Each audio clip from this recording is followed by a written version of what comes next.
So I saw The Flash last night, a movie that has been talked about for years, which is now being heralded as one of the greatest superhero movies ever made. Tom Cruise watched it and loved it. Stephen King tweeted about how much he loved it. James Gunn, head of DC, sure, but has been saying this is one of the greatest superhero movies ever made. A lot of people have seen it, said believe the hype. Now, whether you believe that or not, it is surprising because for years, The Flash has been in production hell. Ezra Miller, star of The Flash, been causing hell, different directors, and now it's finally here, and I saw it, and it's not that good.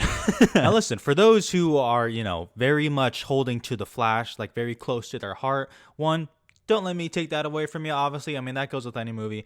But two, this is not just some reflection on Ezra Miller type deal. I think it is notable to say what they have done, okay? But also, when I watch the movie, whatever predisposition I have about it, blank slate, right? As soon as the lights go down, boom, everything leaves my mind. In the first 30 minutes or so of The Flash, I enjoyed. I thought it was pretty good. I enjoyed the visual style of it. Like when he's preparing to run and how the whole world just turns and it gets all distorted and everything, I think that looks cool, even if the running looks kind of odd, which it has always looked odd. If I'm being real, I think the Fox X-Men movies does the running scenes the best with Quicksilver, but regardless, first 30 minutes had a good visual style. It had a good pace to it. It had a good energy to it. And I was like, okay, I'm kind of on board for this. Like, let's see how this goes. And as this movie continued, it just got duller and more bloated and messier. And I was just like, oh my God.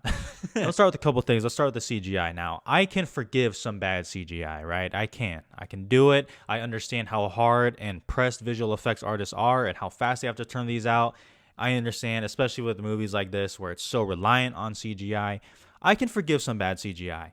What I can't really look past is if it is distractingly bad. Now, I'm not even necessarily talking about the running scenes, some of which does have some bad CGI, but I'm not even talking about that. As we know in the trailers, there are two Barrys, right? Both played by Ezra Miller. And you can tell by some of the shots there, they're obviously using a double. I mean, obviously. And they are kind of CGIing or putting on Ezra Miller's face on that other double. Now, obviously, Ezra Miller has, done both roles here, and they're kind of just taking that and putting on there. But it looks really bad in some scenes, like a deep fake. It has that uncanny valley type deal with it where something's off with it. Maybe that's just, I don't know. I can't imagine I'm the only one who noticed that. But it was so distracting.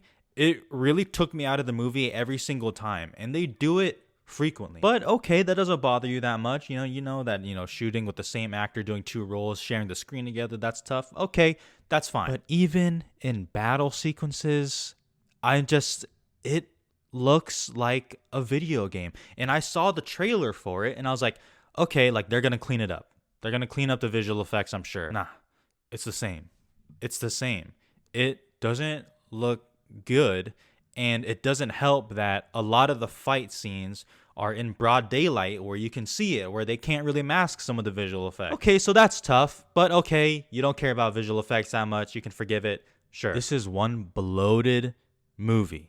It is one bloated multiverse movie. It is incredibly unfortunate to The Flash and everyone behind it that Across the Spider-Verse came out just a couple weeks ago. Because while Across the Spider-Verse, however you may feel about it, I can only speak for myself, I think tells a multiverse story neatly, concisely, and it doesn't feel like that bloated of a movie to the point where it's a detractor. For me, in this one, he goes through the multiverse. This is not a spoiler, okay? People know this, obviously. And the first time it's kind of showcasing the multiverse, it's like, okay, okay, cool. But as the true conflict of the movie arises and the climax of the movie is here and it's with the multiverse and everything like that, it gets too much.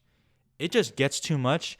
And that ties into the load of cameos we get in the last 10 minutes or so. I am okay with cameos. I am not this person where I'm like, yo, I hate it, because you have to keep the same energy.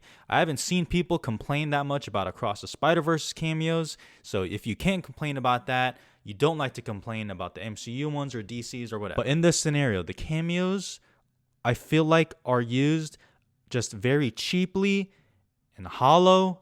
and weirdly AI looking. It felt like AI developed those cameos, some of them. And the risk with multiverse storytelling is the audience is well trained enough now to understand the concept of time travel and multiverses, right? There's a point in this movie, and I'm not going to spoil where, obviously, but it got to the point where it's like, okay, like we as an audience know what they're going to keep trying to do with the multiverse. Like we already know, and because of that, it immediately removes any tension from the movie. And that's a bummer because, like I said, the first act or half an hour or whatever, I was invested. I liked the energy. I liked the story. I liked how it was going. The visual style's neat. And I felt like they went away from that when they had to tell this grander, more spectacle, multiversal story. And it lost of what I really liked about the first part of The Flash. Now, I will say this. Michael Keaton as Batman. I love Michael Keaton. I fucking love Michael Keaton. He is not bad in anything. I know some people saw the trailers and was like, oh man, Michael Keaton just getting the bag, just phoning it in. He's just awesome. He's just the best. He just oozes charisma and like he's just a cool guy even at his age. I understand it might be visually weird to see, you know, with all due respect, a bit of wrinkles under a Batman cowl, but it's Michael Keaton. You love it. And plus, it's what he's supposed to be. He's supposed to be this older Batman, okay?